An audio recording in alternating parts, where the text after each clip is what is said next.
Hello, my name is Adam Patterson and I'm one of the lead instructors for Quan in the St. Cloud, Minnesota school and for the Albany, Minnesota school. Today's video, we're going to be talking about just some kata basics. So for those very new students, some of the things that you might need to know to be successful in your kata. So the first thing we're going to talk about are stances. So we have two stances that we primarily use in the beginning.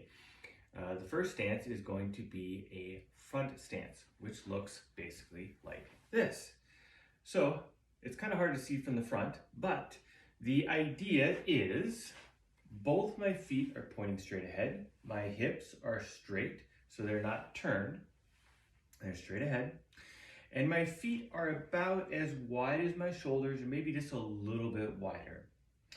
From the side, you'll see it looks kind of like this. My back leg is straight and my front leg is bent.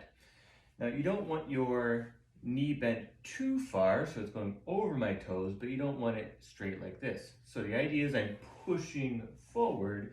So I want to keep this back leg straight so I can push forward, and I want to keep my front knee bent because most of my weight is on my front leg. Again, like I mentioned, you want your feet about shoulder width apart or a little bit wider. A lot of times people want to kind of do this, and so it's like you're walking a tightrope or trying to do a skateboard or something like that, and so it's harder to stand. We're off balance, so if someone were to push me, I would probably fall over. So I want to keep that stance kind of wide.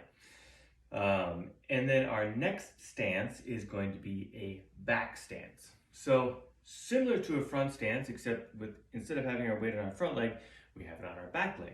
So again, most of my weight is on my back leg. So my back knee is bent. My front foot is pointed straight ahead and my back foot is pointed off to the side. So my feet kind of make a bit of an L shape.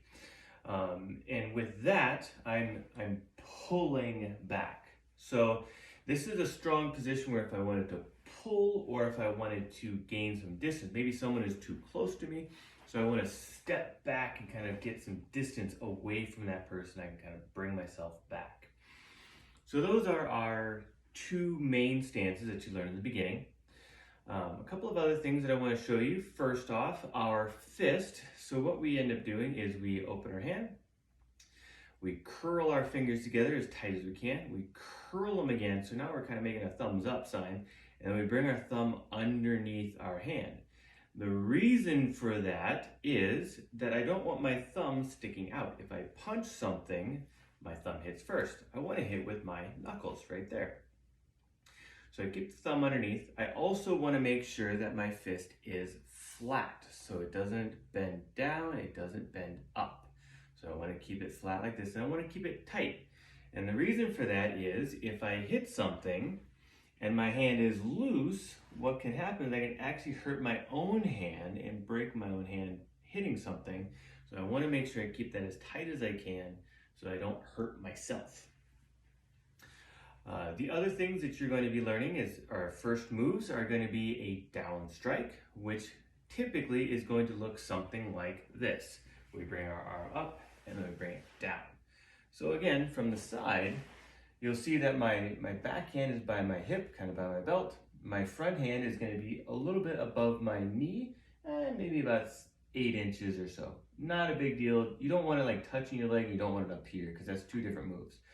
But you do want it to be about 6-8 inches above your knee. Okay? So again, when we're coming up from the other side, you come up and it's forward. So that is a down strike. A punch is going to start off kind of similar. Our hand is down, but instead of coming up, this time we're coming straight out. So we want our punch to come out kind of like an arrow, right? It's coming straight forward. So I don't want to bring my arm up here first, or I don't want to bring it in here. I'm not trying to do an uppercut or some kind of downward punch or anything. It's coming straight from my side. As I step forward, I punch straight out. And I try to aim for basically the center of my chest. Now this is for practice. Now in real life, you might have to punch different heights, and we talked about that in different katas, but for right now in the beginning, just practice punching straight ahead. The other technique that you'll learn right away is going to be what we call a back fist. So again, we use that back stance, so we keep our back or the weight on our back leg. And then our front hand comes forward, and our back hand kind of stays here by our stomach, or it can come here by our side. So again, from the side, we are kind of here or here. It's not as important where your backhand is, but it is important where your front hand is. You don't want it up here by your face, and you don't want it way out here like a punch. So we're coming in about halfway in between, okay? So again, that back fist coming from the side is gonna look like this, okay? So those are gonna be the most basic moves you're gonna learn, basically night one of learning Quan Le Con. And so next videos are gonna be talking about your katas and maybe some other techniques that you might be learning along the way. But for now, that gives you a good basic to start, and I will see you in the next video. Thank you.